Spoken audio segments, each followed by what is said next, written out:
time about a year ago and went to one of his conferences and got his book that he wrote called Don't Feed the Beast. I see it's behind you there. How about showing it to the people and introducing yourself, Matt? Sure. Yeah. Good to be with you ladies today. So this was something I invested a lot of hours in, and it's really probably 25 years of HR experience blended in there and about close to 10 years of benefit improvement or healthcare improvement experience as well. And so I really took my time with it, happy with it, don't have regrets, don't feel like I missed anything. And it's been a really interesting experience. Writing a book is a developmental experience. It forces you to put things in a simplistic order, and now I get messages all over the country, and it's really just a cool experience to have be going through that currently. Well, it's a great book. And for me, when I read it, it was a pathway to show others this can be done and it can be done well. And it's a huge money saver for the employers, the patients, and every one of us is a patient. So I love the concept. I've actually talked to a bunch of other people that I've recommended by the book, and people are loving it. So I'm excited to talk with you about what you're doing and where you're going. So tell us where you're speaking next. Let's start there. Yeah. Give me your 2 talks. Yeah, the speaking, I've always gotten speaking invites back when I was into the culture improvement before and transformational change. But since the healthcare and since the book, I'm now in 17 cities in the first 10 months of this year. Wow. And I'll tell you, and in Rochester, Minnesota, next Wednesday, so June 3rd, the afternoon, if anybody's in that area and wants to join. And then the end of the month, Dallas at the biggest DPC conference in the nation called DPC Summit. So yeah, when I go speak, by the way, the first 2 things that I say, like the very first 2 things, besides hello, my name's Matt, is we figured out how to solve employer healthcare. So 2 things. It is possible and we know how. That's the 2 things. And so I think, because that's a message I think most don't even maybe ponder. They think we just get what we get and don't throw a fit, as we say. So yeah, we are throwing a fit because it's not sustainable. Well, I'm coming at it from a different side. I mean, I'm an employer and I'm also a patient, but as a physician's office, I'm the one throwing a fit, right? And so I'm spending an extraordinary amount of time advocating for access to care, because these PBMs and insurance companies, they want all these healthcare dollars right in their own backyard. Their revenue streams seem to have revenue streams. Right. So I know you're speaking at the National Healthcare Advocacy Conference in Las Vegas the first week in September, and so is myself and Nilsa. The title of our talk is Social Media is the New Prior Authorization. So I am throwing a fit, okay? What's the title of your talk there? Good. Yeah, that's a good test. So that starts out, I think it's Voice of the Voiceless, Power to the Powerless, and then there's something after that. So it's essentially but it's how to advocate for employees, how employers can be the advocate essentially for employees, right? So I mean, it's really positioning the employer, really the employee, or what really is the patient, as absolutely powerless. And that's a very frustrating thing, because we're all actually patients, aren't we? And yeah. Right. And I've talked to you about this before. Some of the things that we're seeing as a physician's office, we are just given like the big brush off, because the insurance companies and the pharmacy benefit managers are like, you're just independent contractors. We don't even have to get back to you. I mean, they don't say that, but they just don't get back to me. But one of the things that I talked to you about before was this patient appeal process that's really getting some traction, because that is where the contractual relationship lies between the patient and the insurance company. And so if a patient files an appeal, they have 72 hours on an urgent appeal to get back to them. And they're just like, what is this? So I'm going to introduce you. I'm going to invite my friend to Vegas, and I'm hoping we can grab a coffee or something. It's not like a perfect fit for what you're doing and for what he's doing, but it's going to take a number of years to get this to where employers are saying, we need direct primary care and direct specialty care. What do you think is gonna happen in the next 6 months of this year with healthcare and employers? Well, some would give you different answers about the pace of this movement, right? I think the necessity is driving at speed. The necessity, it just does not feel like the wheels are falling off. I mean, I can't imagine what you ladies go through in trying to run an office and actually have the patient in front of you and try to care for that patient and have 22 obstacles in your way of the one that's supposed to be helping you is actually making your life difficult, making the patient's life difficult. And honestly, they might not even lose any sleep if you weren't there, right? I mean, they want the bigs, so the independents are really our last hope in terms of free market healthcare. But when I travel around, I've changed my tune a little bit, not changed as in direction, but I've adjusted my tune in that I used to say, here's how I did it, here's how a few employers are doing it. And it's proven now, this free market healthcare model or approach to an employer's health plan is proven. I've adjusted that to say, this is the future. This is now evidently clear that this is the future. It's no longer just an isolated best practice or by a few. This is what's coming. So you might as well start preparing for it and get ready because this is starting to take over. So that's my message. Now, exactly how fast, I wouldn't say 6 months, but I would say when it becomes the new norm, when it becomes right cultural, we act on culture. The healthcare system today is cultural in that it's a norm that we don't process. We just kind of do without thinking. It's what you do without thinking. So how fast can we make this the new normal? And that's when you know that's when you know it's really set, right? Yeah, so you're out there talking to a lot of big advocates and different people in the industry. So you've got Wendell Potter, Chris Deacon, you've got all these people that are fighting a good fight, shoulder to shoulder with you. How did you get connected with some of these bigger names and your conference that you're putting on? I want you to tell people about that too. Yeah. So the conference is the end of August. It's the first, we've done over 10 regional events. So we've had kind of mini conferences throughout the state the last couple of years. And then this year, we'll see what we do in the future, but we plan on continuing this every year. This is a much bigger conference with a lot of the names that you mentioned, a lot of the national figures that have really shaped healthcare. And one of those was Marshall Allen, whom we recently lost. Recently, very unexpectedly, but I think I have someone really amazing that's going to step in that actually was a close friend of Marshall's. As far as how I got to know these folks, I think, I always say, I say this in my talks as well, I find myself on an unexpected journey. I was pretty regular. I was always a very different kind of HR person, right? Always someone who went out of their way to help and fix problems. Not just hid behind the policy book and so forth. And they actually like me. I always joke. HR folks often sometimes aren't liked because they do that. But I went from really a company's problem, right? We had a company problem that we solved, and then it kind of transformed into a state leadership role informally.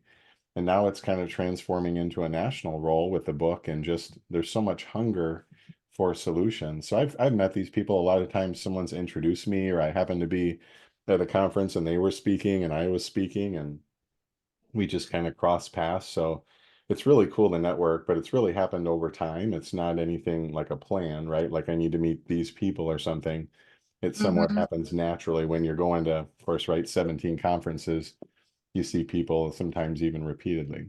So Yeah, well, it's interesting because I have been in medicine for 9 years, and 2 years ago I told Claudia I want to meet Wendell Potter, and so she was doing what she does at Google University, and she said, hey, he's going to be at this conference, and we bought tickets. So I'm like trying to find people to meet, and I happened to go to your conference, yeah. and we met you, and as soon as Wendell got off the stage, I said, Claudia, bring your camera, come on. Because I'm assuming these people come in, speak, and then get on a plane. And I'm like, we're going to go get a picture with him. So I've been like super interested in healthcare change and real reform, and I'm just like an avid reader. So, I am just wanting to make a difference and make a change for however many years I have left in healthcare. But I think that you are really a change maker, and I just want to like give employers and patients options, because it just feels like the noose is tightening every year with the current situation. Yeah, I think it's I mean, I testified in front of the Wisconsin Senate a couple years ago, and I called it then a crisis. And I believe it's just only the snowball is picking up speed.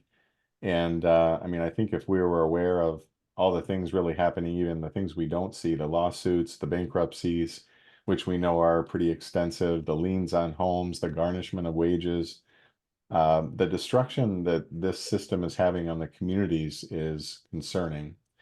And so, yeah, I'm definitely a change driver. I've studied that in grad school. The interesting thing is that when I worked at Toyota early in my career, what's interesting is I think I'm really a problem solver by heart.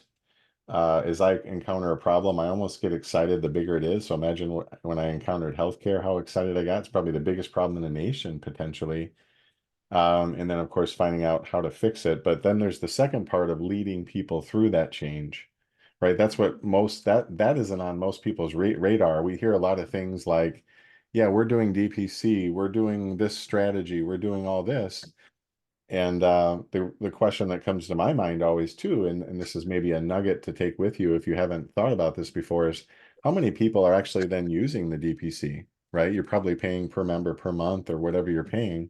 Right. But if like I hear things like, oh yeah, well, 5% or something, well, that doesn't sound like new norm to me. New norm is always the goal. This should be the majority and the normal way of doing things. So if we're sometimes boasting about strategies, but then no one's actually using it, that doesn't sustain, right? That dies pretty fast. It sounds Mm-hmm. great, but it actually isn't there 5 years from there. Right, right. Yeah, I think that you are unique in your ability to lead people down a pathway, because it takes more than just saying, here it is, make choice. People kind of need a little bit more hand holding. Yeah, Um, and that's something that I think your book is doing. And even as a physician's office, like we struggle to get direct contracts with employers, but we get them one at a time. And it right. started with getting the self-funded employers away from mandates to the pharmacy benefit managers. I actually just wrote an email to my United Healthcare contact saying, show me a pathway to care for my patients, then I'll leave you alone. They don't want to do that. Right. Yeah, and I agree with you 100% in your concept. It's one at a time. So it's one patient at a time. It's one employer partner at a time. The way that you lead change is you essentially start out alone and then you're winning people over. Ever play the game Red Rover? So it's been a couple years for me. But where you hold hands with your team and then you say, right, Matt, Red Rover, Julie, come over. And then Julie, and this is a total kids game. I don't know, maybe adults could play it. But Right. then you try to run through and you try to break their hands. And so if they break the hands, then that person takes one person back with them. And if you can't break the hands, that person stays. But the goal is to have all the people on your side. And that's how change leadership works. In that people, I think it never really gets easier, even when if you're an expert on it. I thought about even maybe following that up with a book. I don't have any aspirations right now, but it seems to be a blind spot of how to lead people through change. When I first started in corporate America, if you will, as a Fortune 500 company at a grad school called Tenneco Automotive in Smithville, Tennessee, a beautiful area. Alan Jackson lived there. Aaron Tippin lived in town. It's a really cool place.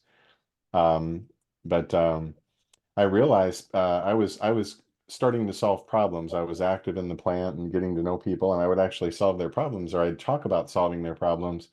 And people were coming up to me and they'd say, Matt, haven't you ever heard of Flavor of the Month? And at that time, right, I'm like, what are you talking about? I said, Flavor of the Month. This is the change this month. Next month, it'll be a different change. Not month after that. So I'm not buying into any of it. Why would I buy into something that's just going to fizzle out? And I Mm-hmm. said, that's not how I do things. I said, I'll just have to prove it to you, I guess. And we started changing stuff for the better and we stuck with it. So a lot of times you need that leader that's just going to have that stick-to-itness and say, we might have to adjust a little along the way, but I'm not switching over in a month because it's more popular. We're going to fix this problem and then we'll move on. And so I kind of did that my whole career, but that really is what builds trust.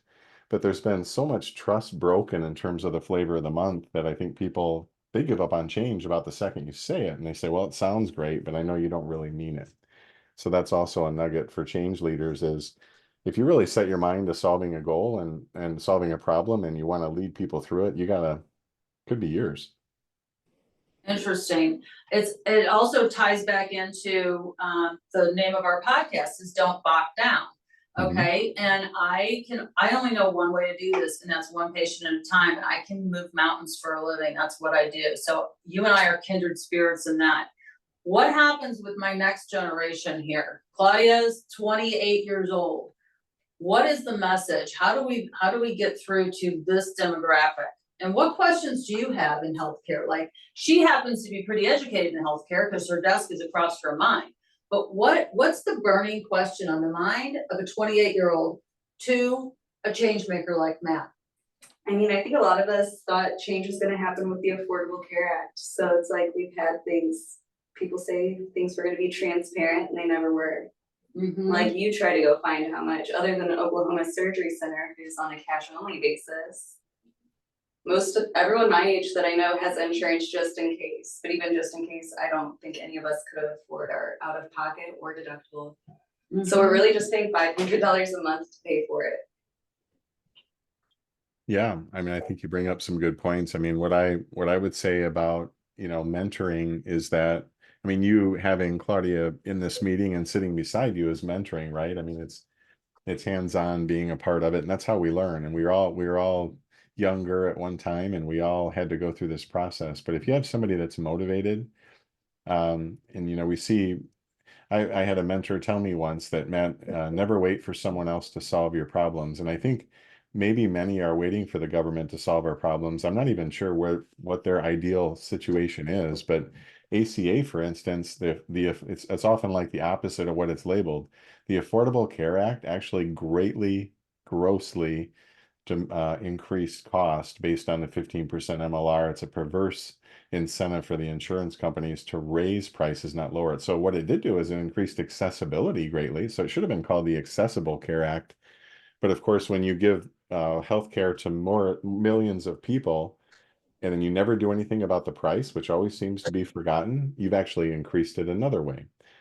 So I got tired of waiting for the government or anyone else to solve problems and figure out a good process, which I learned at Toyota, a root cause approach, and go after it, right? And so I always say you're there anyway. Someone will say, well, that's too much work, or that's too hard, or I might not succeed. Well, you're there anyway, aren't you? So what are you going to do in your time? You can put up with the problems, or you can actually try to fix them. So I always took the latter approach. I think a lot of people are going in with the mindset, if it's not broken, don't fix it. And I don't think healthcare has really hit the headlines since recently. It's been all over the news, but prior to that, it's just kind of been hushed. Well, I think people recognize it's broken that are my age. I mean, I'm 59 now, okay? And, when you've stood outside of an emergency room and then gone, oh my God, I'm getting a bill on my iPhone email before my daughter's even gotten an IV in her arm, right? Like, that's how quickly these 340B hospitals are on it. My good friend, a cardiologist, said, do not go to the emergency room unless you intend on being admitted to a hospital. That is not the place for care. And so I don't know how we bridge the gap between the older person's experience like mine, Claudia's age group, and then of course there's a whole other thing with Medicare Disadvantage. Like, what do you do with that age range, Matt, in your problem solving? Yeah, I think in terms of an employer health plan, right, we want to maximize quality, accessibility, and we want to minimize costs. We don't want cheap care or somehow shortcutted care. But yeah, certainly, like, I think many plans have people that are, for instance, are 65 and older on their plans, many companies, and that's okay. But there is actually probably better care for them if they go to the Medicare side. So having a professional sit down with them and go through the options. We even know of care that includes DPC, free DPC, and then Medicare options. And you present those. It's not a forced situation or a requirement, but it's certainly better for the plan if there's age is the #1 predictor of healthcare costs. It's better for the plan, but it's also better for the person. We're always in search for win-wins. We're not in search of flash in the pan or just kind of take advantage of people or out negotiate people. We're always, every outcome should be a win-win, and then you know that's going to stick around. I love that about you. So there are Medicare plans through the employer that have free DPC. I suppose you can write whatever you want then, huh? And I'm not an expert on that, yeah, but I know a guy who is, and he helps us, and he goes into our employers and talks to this. It's somewhat of a newer thing, but you actually can include, now that there has to be certain, the DPC has to be set up a certain way, but it's not as hard as it sounds. And yeah, you can actually do that. But and that what a great transition too, because if they're on, say, the self-funded free market model like our plan, the self-fund health plan, they have DPC, then it shifts to direct specialty care, DSC. They have all those options. How cool is it that they could actually transition to retirement and keep most or all of those options instead of having to go on some crappy government thing or something, right? Where they go back to the old way, they go back to the broken way. So yeah, there's some good things happening there too. Right, and there's certainly been a lot of litigation regarding some of these. In fact, a friend of mine is involved in the New York City workers, that they did this automatic switch to the Aetna Medicare Disadvantage plan, despite the fact that they were benefits saying, look, we've taken lower wages so that we would always have our traditional Medicare and our supplement paid for. And the mayor sold out those city workers, but they challenged them in court and they've won every single time. But that's the really bad news about this. The very few people that are making the decisions are completely compromised on what's in the best interest of the people. Right.